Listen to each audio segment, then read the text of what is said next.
You're listening to the Self-Made is a Myth, Make a Difference Together show with your host, Coach Tim Campsall, where we talk with successful business owners to hear the stories of their journeys in building their successful businesses. And more importantly, we recognize the folks who help them excel because we know that achieving business success is not something we can do on our own.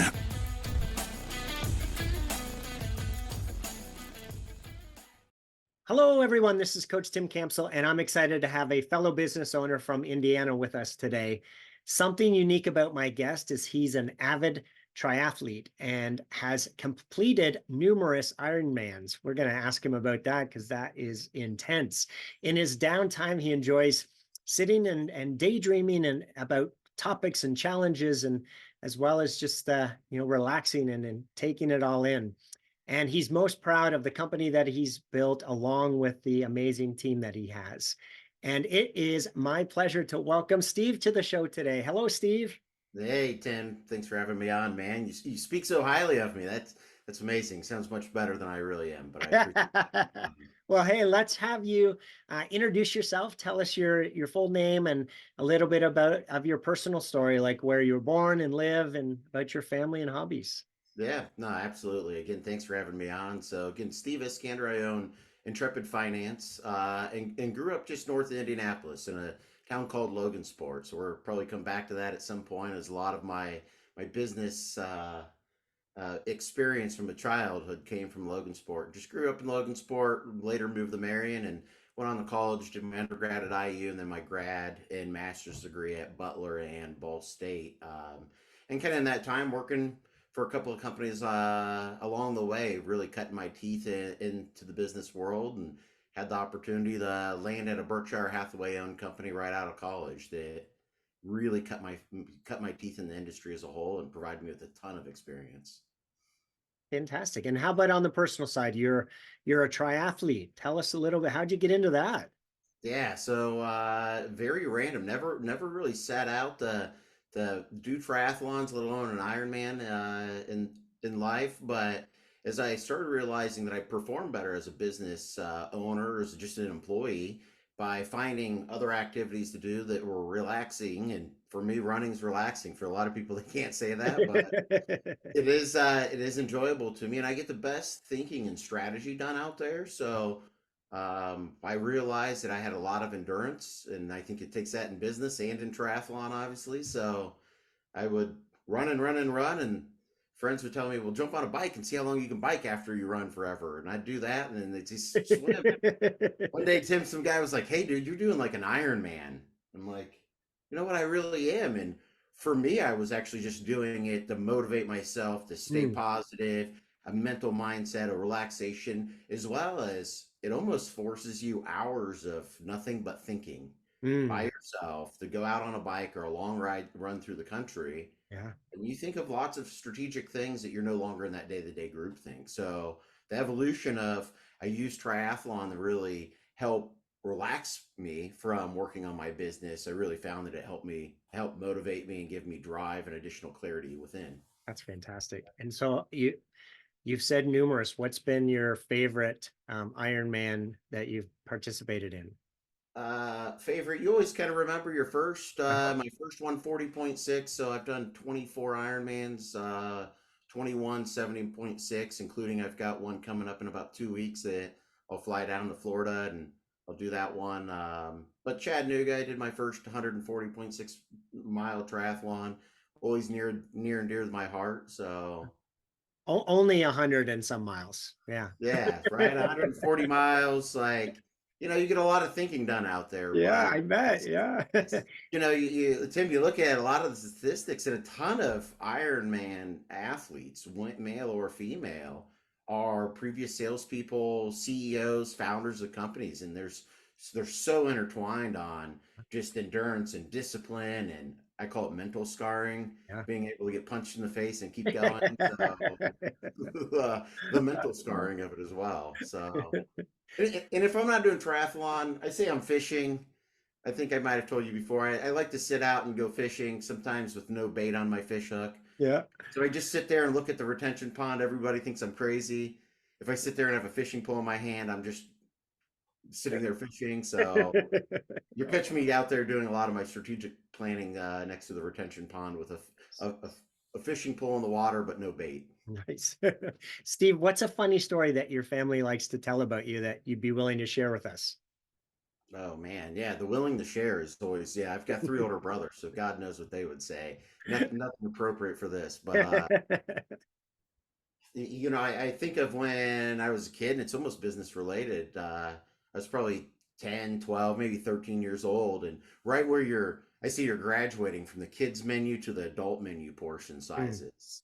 And I remember going out to dinner with my dad, which, right, it had a positive impact on my life, even from a business side of it. But I remember sitting there talking to my dad, trying to negotiate that I would eat off the kids menu instead of the more expensive adult menu, but we would split the difference in the cost. He would just give me the $3 and he would keep $3 and we both win. So nice. I think that was like the early childhood negotiation and childhood I story. Like love it. I think it was in Steve's DNA. At 10 years old, he's trying to negotiate on his what he eats for dinner and tries to hit the parents up for money. But That's needless awesome. to say, that did not work. I'm just fortunate that I got food on the table that day. He didn't make me pay all of it. So Nice. Yes, right. Hey, tell us, how did business come about, and at what point did you have the confidence that you could run your own business? yeah, so Intrepid's been an evolution of multiple companies that I've either owned or been a part of, helped scale up, and really I was looking at Intrepid. What spun off Intrepid is that in a former life I was raising capital from a small business. We were a very legitimate small business. We were up and coming. We were doing well. We were growing, but in the land of opportunity, as everybody calls America, there wasn't any money for small businesses. It's so much more difficult than what people think Yeah. to run a small business if it's a one-man band or a 5,000 person company. And what I realized, what I kept running into, I couldn't scale because I didn't have the capital, because much of the capital in the market is rear view mirror looking. They Yep. want to see what you've already done. Yep.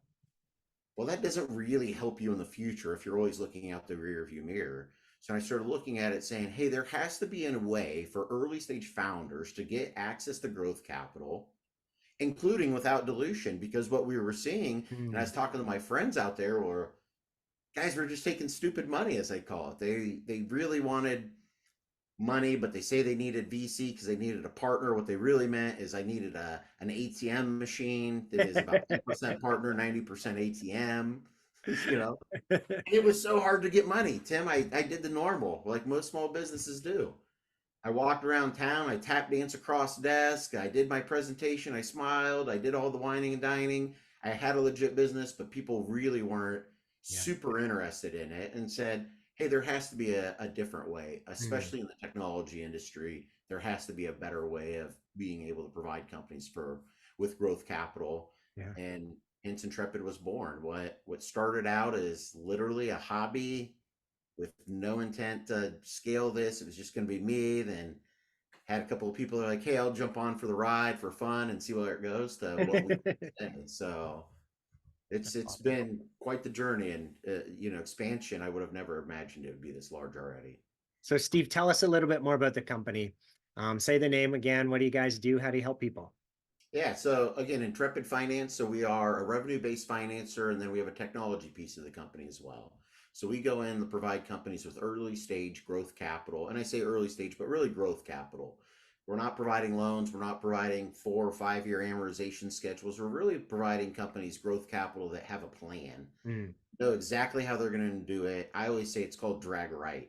They understand their projections, they click in Excel and they drag right. And this is Mm. what's going to happen based on growth and churn. They have a true plan, and not I say a VC cash burn of just keep throwing more money at it and figuring it out. Yeah. So a lot of what we're going to provide is going to be bridge and mezz debt. But we also have a technology solution that instantaneously provides companies with essentially a marketplace that allows them to see what their debt options are. So within seconds, a company can complete an application. They can connect their bank account to 16,000 financial institutions. They can connect to all the major accounting systems. In seconds, our technology will run essentially analysis on it, see if they're eligible to be written in-house by us and our team provide the growth capital. And if not, it'll match them with another private non-depository lender somewhere in the United Wow. States that will take that deal based on a lot of attributes for everything Sure. from industry, the forbidden, the growth, the churn, the EBITDA, the negative EBITDA, the ownership, the green card, the minority.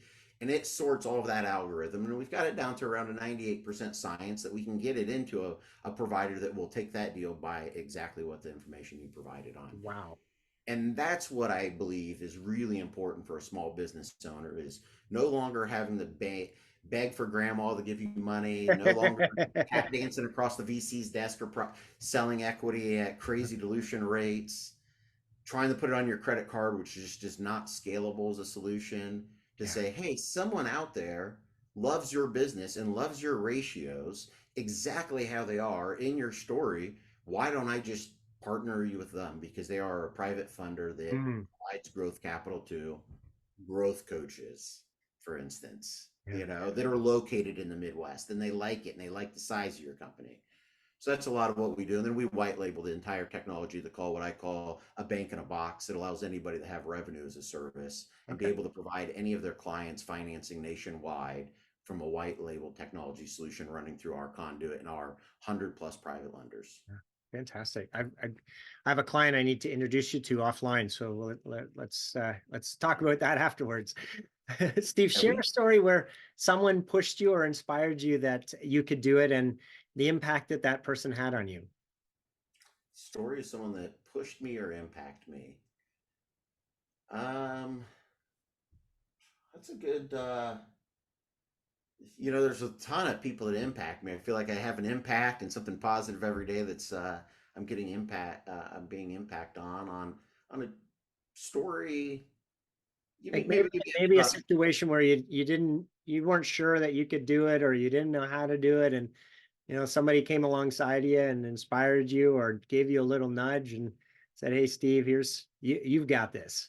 Yeah, I think it's one of the guys that I look up to that's also on my board, Andrew Hedegaard. He's actually here in Indianapolis as well. And as I sometimes usually tell him my crazy ideas on doing it. And he really helped me. I see from the Ben Franklin T diagram, a graph and say, what are the pros and cons of it? But really outweighing understanding what is the absolute worst case. I lose money. I got to go find another job. Am I really scared because of narcissism and ego and social media? Or do I really truly see a path there? And I think he helped really filter that out for me on why I was maybe more reluctant to try. Yeah, I love it. That fear can be a big barrier, right? We actually define fear as false expectations appearing real. We 100%. So Yeah. what you just said, like, what's the worst case scenario? What's the best case scenario? Usually, we're assuming the worst case, and that paralyzes us from making a decision. So being able to break it down and go, oh yeah, but here's the flip side of that. Here's the best case scenario. Here's the most probable, and now let's move forward at the most probable.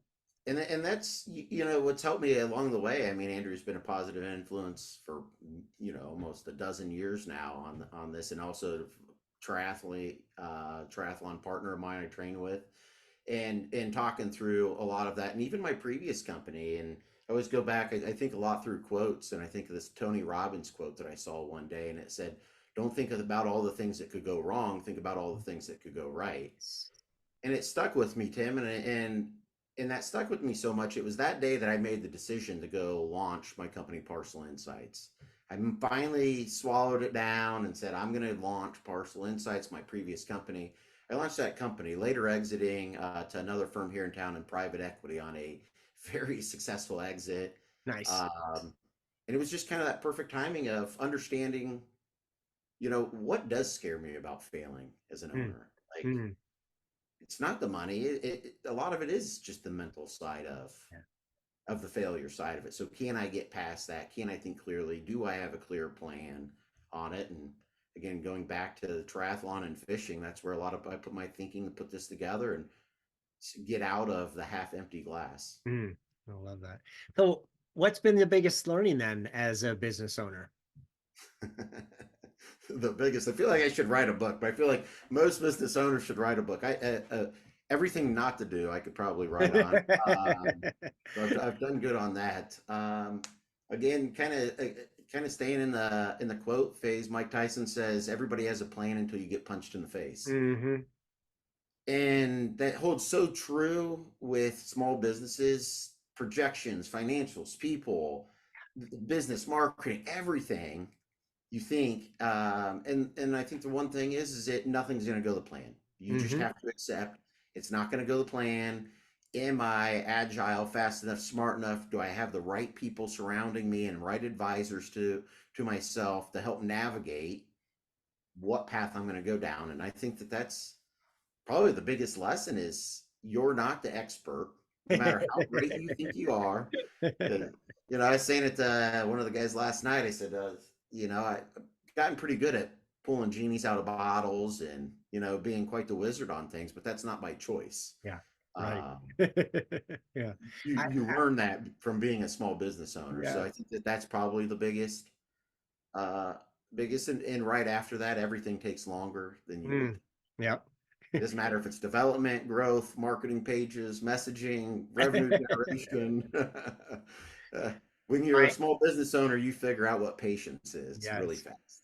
I I learned, or I my coach when I first started said it's all about persistent and consistent, and then I added patient because I'm naturally an impatient person. And I was at a conference this last week, and my business coach was in from New Zealand, and he put up a picture of three mountaintops, one after the next, and said, "Hey, this could represent what your 3-year growth plan is, but the reality is, no one, if you use the you know climbing Mount Everest as an example, no one can just scale up to the top, right? Yeah. You zigzag back and forth because you have to climatize and adjust and adapt. And he said that's the same with, getting to your year one goal and your year two goal and your year three goal is there's a whole bunch of zigzags because you have to learn and grow and develop and Yeah. test and measure and trial and error and right and figure it out. And so my takeaway from that was just embrace the zigzagging. Mhm. Yeah, and that really is. It took me a very long time, much longer than I'd like uh, to admit to, especially on camera, on that it really is almost embracing the suck. If that's in triathlon or small business, to endure it, and that it is not. It's right 10 years to be an overnight sensation. Yes, It yes. truly is a roller coaster ride, and it really is a lot of sitting back and enjoying the ride, knowing that it is part of the ride, and you're not always going to climb vertical, as you say. There's going to be a lot of loop-de-loops and punches in the face that you're Yeah. not seeing. Uh, it reminds me of that game Wipeout, if you remember that back in the Mm, day. yeah. The game Wipeout, I'm like, that's a small business owner right there running across Yes, that course. yes. You don't have to be an athlete to make it across. You should just be a small business owner, but it is embracing Yeah. there's a better day coming. And if I stick to my plan, I've got surrounded by good people, it will change. And that bottom of the loop will take me to the top of the hoop and get me over Yes. the mountain. So, Yeah. The other thing somebody shared in the audience that climbing a mountain, to stay on that analogy, is sometimes you go higher and then you come back down for camp and you stay overnight at a lower altitude so that your body can acclimate and adjust. And I thought that was also really insightful of, yeah, when our business shrinks, it doesn't mean we're failing, it means that we're preparing for the next growth spurt. yeah. And a lot of what I share with my team, I've been very blessed. The team that I've had, or I say I have, the team I have, super fortunate. I mean, they are rock stars. I Awesome. tell them probably a little too much on how much I love them. So, and how amazing they are. But it is a truth. And a lot of them have been in startups themselves. And I say, well, again, let's stop worrying about what could go wrong. We have the ability to write the story that Yes. we tell later. And if Yes. we can gather that, let's not worry about telling the story on why we failed or what went wrong or the perfect Yes. storm. Let's Yes. really focus on what do we want that story to be that we tell 6 months or 6 years from now. And particularly for me, I've got a board call tonight at 6 o'clock, and I am excited to tell the story about what has happened and Yeah. transpired within the organization since the last time. That's So awesome. that also helps motivate me Yeah. to kind of from I don't want to say a hidden benchmark, but a little bit more drive of we control the narrative, we Yeah, control the story. If we I don't love want it. to say we're failures, as easy as it sounds, let's not be failures. Yes, right. Yes, the law of attraction. It's real, it works, and what we think and believe is what happens. So, Steve, we know business success doesn't, happen in isolation. So, tell us about a challenge you've had over the years, and maybe a fellow business owner or a colleague came alongside you and helped you through that. Yeah, that's I think staying on the small business side, and especially for earlier first time founders, I think for me, it's really letting things go of and I say letting things go from a responsibility. You're not Mm, going to climb that mountain, yeah. no matter how great, how much endurance, energy, stamina you have by yourself. Mm, And you're going to have to learn to delegate it and to let things go and ask for help. Um, Again, it's that story. I think a lot of people are in that. I want to write the story. I did this on myself by myself. I figured it out on my own, and it yeah. took me, at least for me, a very long time to realize that, and to realize there is a tremendous amount of help out there, and I can learn from Tims of the world that have already been punched in the face. That can help me dodge that punch Yeah. next time. So I think a lot of it comes down to my self reflection of realizing I'm not going to get there on my own. I'm going to have to hand things off. It's not going to be exactly how I wanted it to be or Yeah. perfect but Yeah. for us to move forward as a company, as in a team, that's going to have to happen. It won't be one man show here. Love it. Hey, I'm going to put you on the spot here a little bit, Steve, and ask you to pick three people in your business owner journey that you're most grateful for them being there for your business's growth. So, who are those three people and how they help you? Business growth's first and by far, definitely my father. Learned from right as a little kid, watching him work on companies, trading in the stock market, talking about companies, trying to negotiate across the table from him at Chi Chi's to give me the other $50. My, by far, probably one of the wizards to still follow a lot of his advice and reflect back. I always think, okay, what would my dad do at this point? And even as old as I am, or young, I guess. How would he? At what questions would he ask? I'd say that's by far number one. And then there's a lot of guys that I look up to, from Andrew Hedegaard, that hasn't been a business owner himself, but has very high acumen to business and understands business. To some of the guys that have just been good, true partners and allies of mine. Jeff Mills at TF Trucking in town. Watched him go through the loop-de-loops of business over the last 10 years to becoming a very good friend of mine, from financing his first truck 10 years ago to where we are together now, and really watching that side of it. The Chad Hendricks brand outcomes up in Wisconsin, to Brendan Williams, Indiana Testing Inc., taking over a family business and then scaling a family business, and not just doing it from a Midwest side of it, but nationwide, and learning what he's done. And again, the list goes on and on. Tom Weirs, from I grew up in Logansport as I started out on this. And I remember as a little kid going to the Weirs truck dealership, semi trucks, and looking at trucks when I was a little kid, right? You're a little boy, you're Yeah. like, these trucks Yeah. are awesome. And to later in life being able to, I say, work alongside of him, for him to give me advice. And he's one of the first people that said, Steve, one of my biggest regrets in life is not having mentors around me, as I tried to do it on my own, and not getting a mentor group around. And that's always resonated, to really see how much his business has grown, and really look up to him from, again, the 12-year-old little kid trying to honk the horn in the Yeah. semi. So, I've been extremely blessed and fortunate on that side, from really trying to surround myself with a lot of different types of people, different people, to really help propel me. And they were the ones that have, I say, been the cheerleaders. They've been the small business owners themselves, and Mhm. again, have been punched in the face. As you think about the future, the next 1 to 3 years, what's your number one priority or the challenge that you see that you're going to need to overcome to achieve your goals? A lot of mine, I'm focusing on the mental growth Hmm. of it. Most people, from my own vulnerability, don't know that about me, but from my own, it's uncuffing the mental aspect of what's really holding me back. Am I making an excuse, or is that really a roadblock? Yeah. And what are the things that I can get through it, and challenging myself from a mental side of it. Of, do I really have what it takes? Am I really comfortable being uncomfortable? But do I dream big enough? And for me, I think some of the motivation isn't assets that I see of others. And let me explain. As I go out on the Miami and I go out and see all the big yachts, it's amazing. And it's not that I want one, but it's motivating to me to think, am I thinking big enough? Am Yeah. I thinking about my business big enough? Yes. Am I just staying in this little segment, this little niche? Am I, um, separated from, all these different verticals out there? How do I really think big? Because this person probably didn't win the lottery. Yeah. Right. Maybe it's family money, but it was earned family money somewhere along the ways, and they thought big. Yeah. And what are the things that I'm doing that make me think small? And I think it starts mentally for me, and I'm not thinking big enough. I'm Yeah. not. I love it. So I commend even some of for me, the far-fetched, the Elon Musks of the world. And I Sure. think some days I wish I dreamed as dreamy as he Yes. is. Yeah. Yeah. It's working. Yeah, absolutely. Yeah. I've been in a mindset program for the last 3 years, and I've done the exercise of mapping out my revenue versus where my mindset was at.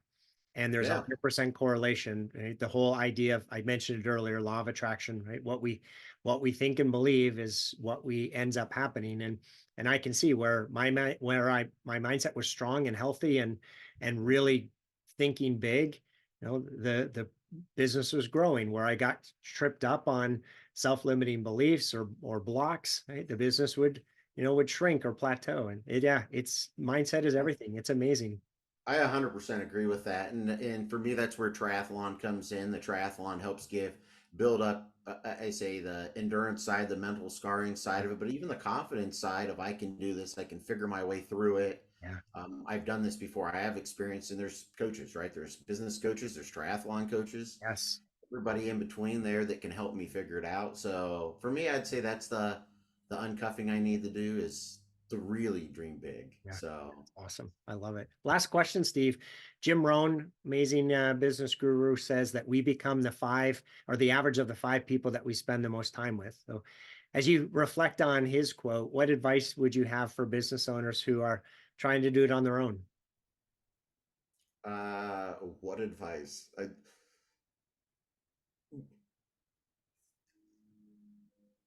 All the things that I should say. That's the advice is, I say, take it from me and everyone else, is that you're not going to get there on your own, ever. It takes a very long time. Don't waste your time on trying to figure it out on your own. It's going to take an army. It takes a village to start a small business. If it's a one-man person or one person show, to, again, 5,000 employees or larger. Surround yourself with the good people. They've already been there. They've done that. They've been punched in the face. They understand it.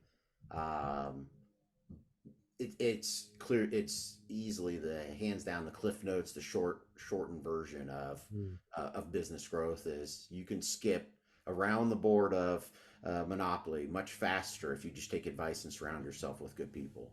I love it. Thank you so much for your advice. You mentioned it earlier that you've been blessed with some incredible people in your business owner journey. If they were all here on the show today, what would you want to say to them? Oh, thank you. Right. It's the thank you for believing it, in the motivation of being able to help me think through things, make me think larger on things, keep me on earth at times as well. So there's both sides of it. But without Intrepid wouldn't be here today. I'm super blessed and fortunate of it. Again, my team, my board members that believed in it and continue to go and help us advance the company. Hands down, I wouldn't be here without them. I'm very concerned about actually where I would be. So maybe telling a much different story without them. Awesome. Steve, it's been a pleasure speaking with you today. Thanks for being on the show. Yeah, absolutely, Tim. I appreciate having you being on your show and everything you do for the community, man. Thanks for listening to the Self-Made is a Myth show. Please help spread this movement by liking and subscribing to our show and following us on Facebook and LinkedIn. To join our movement, go to BeMadTogether.com. Okay, folks, that's a wrap. Please pay it forward and be sure to tune in next time to the Self-Made is a Myth podcast.